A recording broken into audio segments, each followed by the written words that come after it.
আমার এই চ্যানেলে আপনাদের স্বাগত। মনের মুকুরে প্রতিবিম্বিত কিছু ভাবনা, কিছু স্মৃতি, কিছু গল্পকে নিয়ে আমার এই চ্যানেল। বাংলা সাহিত্যে রোমাঞ্চকর কিছু গল্প নিয়ে সাজানো আমাদের এই বিশেষ প্রতিবেদন। আজকের গল্প বিশাখা। রচনা গৌরী সেন। গল্প পাঠে পুলক ঘোষ। মানুষের জীবনে কত রকম বিপদে যে পড়ে তার ঠিক নেই। দিন 15 হলো ব্যাংকের একটা চাকরি নিয়ে শহরে এসেছি, কিন্তু কি মুশকিলই যে পড়েছি, কিছুতেই বাড়ি ভাড়া পাওয়া যাচ্ছে না। থাকার একবারে অযোগ্য একটা মেস পেয়েছিলাম, কিন্তু থাকার তার ভীষণ অসুবিধে। তাই ভারী অসুবিধের মধ্যেই দিন কাটছে। আজ ব্যাংকে কাজ করছি, হঠাৎ দেখি আমাদেরই দেশের বাড়ির স্বদেশদা টাকা তুলতে এসেছেন। আমাকে দূর থেকে দেখে এগিয়ে এসে কাউন্টারের কাছে দাঁড়িয়ে বললেন, আরে মৃণাল, তুই এখানে? আমি বললাম, এই তো কয়েকদিন হলো এখানে এসেছি, তুমি একটু অপেক্ষা করবে? 1টা বেজে গেছে, আমি একটু পরই টিফিন খেতে যাব, তোমার সঙ্গে তখন নয় ভালো করে কথা বলতে পারবো। ঠিক আছে ঠিক আছে, আমি বসছি, তুই তোর কাজ শেষ করে চলে আয়। একটু পরেই বাইরে বের হয়ে এসে বললাম, চলো স্বদেশদা, ক্যান্টিনে বসে চা খেতে খেতেই নয় তোমার সঙ্গে কথা হবে। ক্যান্টিনে বসে দুজনে চা খাচ্ছি। স্বদেশদা বললেন, তারপর গ্রামের খবর বল, সবাই কী কেমন আছে? কী আর খবর বলবো বল, মোটামুটি সবাই ভালো আছে। আমি বললাম, তুমি তো গ্রামে যাও একদমই ছেড়ে দিলে, কি করি বল? এখানে তো বাড়ি ভাড়া করে নিয়েছি, তারপর ব্যবসার কাজে এত ব্যস্ত থাকি যে গ্রামের বাড়িতে যাওয়াই হয়ে ওঠে না। হ্যাঁ, সবই জানি। আমি একটু চুপ করে থেকে আবার বললাম, স্বদেশদা, একটা কথা বলার ছিল। স্বদেশদা বললেন, বলো। তোমার সন্ধানে কোনো বাড়ি আছে? স্বদেশদা বললেন, কেন? কোনোভাবে ভালোভাবে থাকারও জায়গা পাচ্ছি না। যদিও আমি এখন অতিথিশালায় আছি, ওখানে তো 3 দিনের বেশি থাকতে দেয় না। আমি অবশ্য 15 দিন ধরে আছি, কিন্তু রোজই ঘর খালি করে দিতে বলছে। এভাবে কতদিন থাকা যায় বলো? কোনো বাড়ি ভাড়া পেলে নিয়ে নিতাম। এক কাজ কর না, তুই আমার বাড়িতেই চলে আয়। একতলাতে একটা ঘর খালি আছে, তবে দোতলার বড় ফ্ল্যাটটাতে আমি থাকি। পাশেই ছোট্ট একটা ফ্ল্যাট খালি পড়ে আছে, আজই চলে আয়। তাহলে তো খুবই মজা, তোমাদের সঙ্গে থাকা যাবে, এর চেয়ে ভালো কি হতে পারে? তাহলে ওই কথাই রইল, সন্ধ্যে 7টার সময় আমি নিজেই নিয়ে আসবো তোকে। আমি বললাম, না না না, তোমায় আসতে হবে না, ঠিকানা রেখে যাও, অফিসের পর আমি নিজেই তোমার বাড়ি যেতে পারবো। আরে তাতে কি, তোর হোটেলে যাব, তোকে নিয়ে আসবো। স্বদেশদার আন্তরিকতায় আমার খুব ভালো লাগলো। স্বদেশদার দোতলার ছোট্ট ফ্ল্যাটটা খুব সুন্দর, ঘরের সামনে ঝোলানো বারান্দা, তাছাড়া অন্য সব রকম ব্যবস্থা আছে, কোনো অসুবিধে হচ্ছে না। রোজ সন্ধ্যের পর স্বদেশদা আসেন আড্ডা দিতে। স্বদেশদার বাবা মা সবাই খুব ভালোবাসেন আমাকে। এতদিনে মনে হলো হাঁপ ছেড়ে বাঁচলাম। আজ অফিসের পর ব্যাংকের বন্ধুদের পাল্লায় পড়ে যেতে হলো সিনেমা। বাড়ি ফিরতে ফিরতে প্রায় 10টা হয়ে গেল। বাড়িতে এসে তালা খুলে ঘরে ঢুকে আমি অবাক। আরে এ কী কাণ্ড! ঘরে আলো জ্বলছে, ফ্যান ঘুরছে, মনে হচ্ছে ঘরের মাঝখানে কেউ চেয়ার টেনে বসেছিল। ঘরের সঙ্গে লাগানো বাথরুমটা একদম ভিজে, সাবানের গন্ধ যেন কিছুক্ষণ আগে কেউ স্নান টান করেছে, ঘরময় পাউডার ছড়ানো। স্বদেশদা বা বৌদি কি এই ঘরে এসে স্নান টান করেছেন? ভাবলাম, হবেও বা, কিন্তু ঘরের চাবি তো আমার কাছে। তারপর মনে হলো এ ঘরে আর একটা চাবি নিশ্চয়ই আছে, আর সেটা তো ওদের কাছেই থাকবে। কেউ এসেছিল নিশ্চয়ই, ভুল করে আলো জ্বালিয়ে ফ্যান খোলা রেখেই চলে গেছে ঘর থেকে। যাকগে, আমি এ নিয়ে কারোর সঙ্গে কোনো কথাই বলি না। কিন্তু মজার ব্যাপার, যেদিনই ব্যাংকে বা অন্য কাজে আটকে যায়, বাড়ি ফিরতে দেরি হয়ে যায়, বাড়িতে এসে দেখি ঘরের আলো জ্বলছে, ফ্যান ঘুরছে, চেয়ারটাও ঘরের মাঝখানে, বাথরুম ভিজে আর ঘরের চারদিকে পাউডার ছড়ানো। এদিকে লজ্জায় আমি কাউকে কিছু বলতে পারি না। আজ বন্ধুদের সঙ্গে এদিক ওদিক রাত্রিবেলা ঘুরে বাড়ি ফিরছি। বেশ রাত হয়ে গেছে। বাড়িতে নিজের ফ্ল্যাটে এসে দরজার তালা খুলতে গিয়ে দেখি ঘরের তালা খোলা। ঘরে ঢুকে আমি অবাক হয়ে দাঁড়িয়ে থাকি। ঘরে যদিও আলো জ্বলছে না, কিন্তু ফ্যান ঘুরছে। সারা ঘরে জ্যোৎস্নার আলো। আমার খাটের ওপর একটা মেয়ে শুয়ে আছে, লম্বা চুল, বিছানার ওপর থেকে মাটিতে লুটাচ্ছে। মেয়েটি শুয়ে শুয়ে গুনগুন করে গান করছে। আমি ঘরে ঢুকে আলোটা জ্বালতেই মেয়েটি ধড়মড় করে উঠে বসে। ও, আপনি এসে গেছেন? বলতে বলতে আমার পাশ দিয়ে তাড়াতাড়ি ঘর থেকে বের হয়ে যায়। কি এই মেয়েটি? স্বদেশদার কোনো ছোট বোন তো নেই? স্বদেশদার 3 ভাই বোন, একটা ছোট ভাই আর দিদি। আর দিদির তো অনেক বয়স, স্বদেশদার চেয়েও অনেক বড়। তাছাড়া তিনি তো এখানে থাকেনও না। এ মেয়েটি তবে কে? বোধহয় কোনো আত্মীয় এসেছেন স্বদেশদার বাড়ি। এইসব কথা ভেবেই শেষ পর্যন্ত চুপ করে থাকি। ঠিক 2-3 দিন পর সন্ধ্যের সময় বাড়ি ফিরছি। বেশ অন্ধকার হয়ে গেছে। এদিকে রাস্তায় লোকজনের ভিড়ও খুব কম। তাড়াতাড়ি হাঁটছি, হঠাৎ একটা গাড়ি হুশ করে এসে পাশে দাঁড়ায়।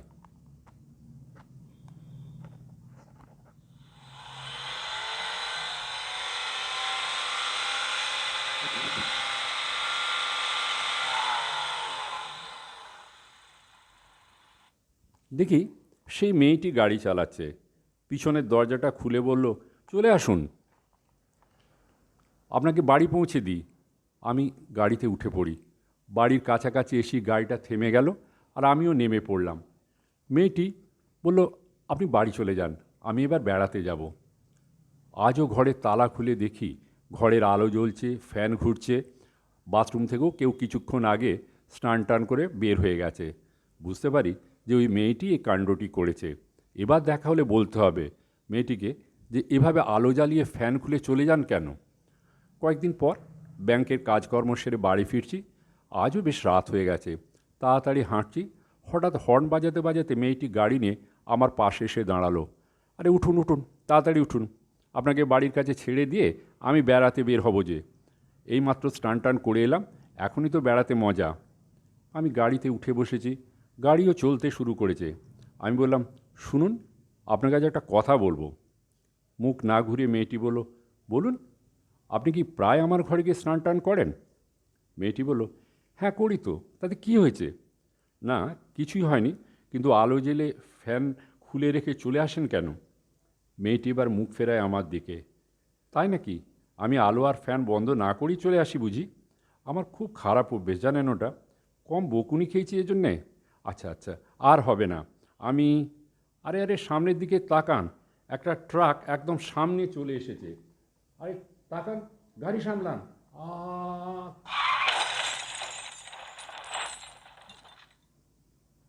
প্রচণ্ড শব্দ। আমি দরজা খুলে বাইরে ছিটকে পড়লাম। জ্ঞান ফিরতে আমি দেখি নিজের ঘরে খাটে শুয়ে আছি। স্বদেশদা, তার বাবা মা, স্বদেশদার স্ত্রী, ছোট ভাই বিরাজ, সবাই আমার চারদিকে দাঁড়িয়ে আছে। আর ডাক্তার আমায় পরীক্ষা করছেন। খানিকক্ষণ ভালো করে পরীক্ষা করে ডাক্তারবাবু বললেন, না, ভয় পাওয়া সেরম কিছু নেই। মনে হচ্ছে দুর্বলতার জন্য এভাবে রাস্তার ধারে অজ্ঞান হয়ে পড়েছিলেন। এখন একটু গরম দুধ খেতে দিন, আর আমি ওষুধ লিখে দিয়ে যাচ্ছি। ওষুধটা একটু পরই খাইয়ে দেবেন। আজ রাতটা বিশ্রাম করলেই আশা করি সব ঠিক হয়ে যাবে। ডাক্তারবাবু চলে গেলেন। স্বদেশদা এবার একটু বকুনি দিয়ে আমায় বলেন, হ্যাঁ রে, তোর শরীরটা খারাপ ছিল, সকালে বললি না কেন কাউকে? আর আজ শরীর খারাপ নেই বা অফিস না গেলেই পারতিস। ভাগ্যিস আজ বিরাজের কাজকর্ম শেষ হতে দেরি হয়েছে। প্রায় 8টার সময় ও বাড়ি ফিরছিল। দেখে তুই বাড়ির কাছে রাস্তার ধারে অজ্ঞান হয়ে পড়ে আছিস। স্বদেশদার কথা শুনে আমি ব্যস্ত হয়ে উঠে এসে বললাম, আমি তো শুধু অজ্ঞান হয়ে রাস্তার ধারে পড়েছিলাম, কিন্তু ওই মেয়েটি, সেই মেয়েটির কি হলো? বেঁচে আছে তো? গাড়িটা নিশ্চয়ই ভেঙে চুরমার হয়ে গেছে। স্বদেশদা আমার কথায় আশ্চর্য হয়ে প্রশ্ন করলেন, কি বললি? তুই গাড়িতে ছিলি? হ্যাঁ তো, একটা মেয়ে গাড়ি চালাচ্ছিল, তোমাদের আত্মীয়া হবেন। আমার কথা শুনে স্বদেশদা শুধু নয়, ওর বাড়ির সবার কাছে চোখ কিরম বড় বড় হয়ে গেল। স্বদেশদা বলেন, আমাদের বাড়ির মেয়ে? সব কী বলছিস তুই? ঠিকই তো বলছি। তা না হলে প্রায় আমার ঘরে ঢুকে স্নান করেন, ফ্যান খুলে চুল শুকান। একদিন তো আমি মেয়েটিকে আমার খাটে শুয়ে থাকতেও দেখেছি। আমি যেই ঘরে ঢুকলাম, মেয়েটি তাড়াতাড়ি ঘর থেকে বের হয়ে গেলেন। তোর ঘরের চাবি তো তোর কাছে থাকে, তাই না? স্বদেশদা বললেন, থাকে তো, কিন্তু দ্বিতীয় চাবিটা তো তোমাদের কাছেই থাকবে। আর তাই তো বলছি, মেয়েটি নিশ্চয়ই তোমাদের বাড়ির কেউ, তোমাদের আত্মীয়া। স্বদেশদা বললেন, আজ কি হয়েছিল? আজ ব্যাংকের কাজ শেষ হতে একটু দেরি হয়ে গেছিলো। অন্ধকার হয়ে গেছে দেখে খুব তাড়াতাড়ি হাঁটছিলাম। পাহাড়তলির রাস্তাটা এমনিতেই নির্জন, আর সন্ধ্যের পর আরও নির্জন হয়ে যায়। হঠাৎ আপনাদের বাড়ির সেই মেয়েটি গাড়ি নিয়ে আমার পাশে দাঁড়ালো। বললেন, এইমাত্র স্নান টান করে বেড়াতে বেরিয়েছি, বলুন আপনাকে গাড়ি করে বাড়ির কাছাকাছি পৌঁছে দিই। এর আগেও মেয়েটি আমাকে একদিন গাড়ি করে বাড়ি পর্যন্ত পৌঁছে দিয়েছিল, কিন্তু আজ মেয়েটি খুব জোরে গাড়ি চালাতে শুরু করলেন। এমন সময় একদম সামনে একটা ট্রাক দেখে আমি চিৎকার করে উঠলাম। তারপর তারপর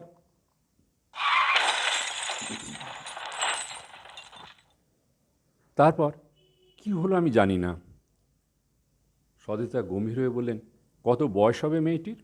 দেখতে কেমন বলতো? বয়স 21-22 হবে, আর দেখতেও বেশ ভালোই। খুব লম্বা লম্বা চুল আছে, প্রায় হাঁটুর কাছাকাছি। যাক, তুই যে ভালো আছিস সেটাই আমাদের ভাগ্য। দীর্ঘশ্বাস ফেলে স্বদেশদা বললেন। স্বদেশদার ছোট ভাই, বাবা, মা আস্তে আস্তে ঘর ছেড়ে চলে গেলেন। আমি ওদের ব্যাপার স্যাপার থেকে অবাক হচ্ছি। শেষে থাকতে না পেরে স্বদেশদাকে বললাম, চুপ করে আছো কেন স্বদেশদা? মেয়েটি কেমন আছে, কিছু বলছো না কেন? স্বদেশদার ছোট ভাই বিরাজ ঘরে ঢুকলো। ওর হাতে একটা ছবি। ছবিটা আমার হাতে দিয়ে বলল, দেখুন তো, চিনতে পারছেন কি না? আরে, এই তো সেই মেয়ে। এ মেয়েটি কে আপনাদের? এখন কেমন আছে? স্বদেশদা ধীরে ধীরে বললেন, এ মেয়েটি আমার দিদির একমাত্র মেয়ে, নাম বিশাখা। জামাইবাবুর বদলির চাকরি, তাই আমাদের কাছেই থাকতো। আমি বলে উঠি, থাকতো কেন বলছো তোমাদের? আমাকে থামিয়ে দিয়ে স্বদেশদা বলেন, আমার কথা আগে শোন, তারপর সব নিজেই বুঝতে পারবি। আমি বাধ্য হয়ে বললাম, বলো। বিশাখা এখানকার কলেজে পড়তো, পড়াশোনাতে ভালোই ছিল। ওর গাড়ি চালাবারও খুব শখ ছিল, তাই জামাইবাবু তার আদরের মেয়েকে একটা সেকেন্ড হ্যান্ড গাড়ি কিনে দিয়েছিলেন। বিকেল হলেই বিশাখা গাড়ি নিয়ে ঘুরতে বের হতো। আর ছুটির দিন তো কথাই নেই। গত বছর আজকের দিনে এই রাস্তাতেই একটা ট্রাকের সঙ্গে ধাক্কা লেগে গাড়িটা চুরমার হয়ে যায়।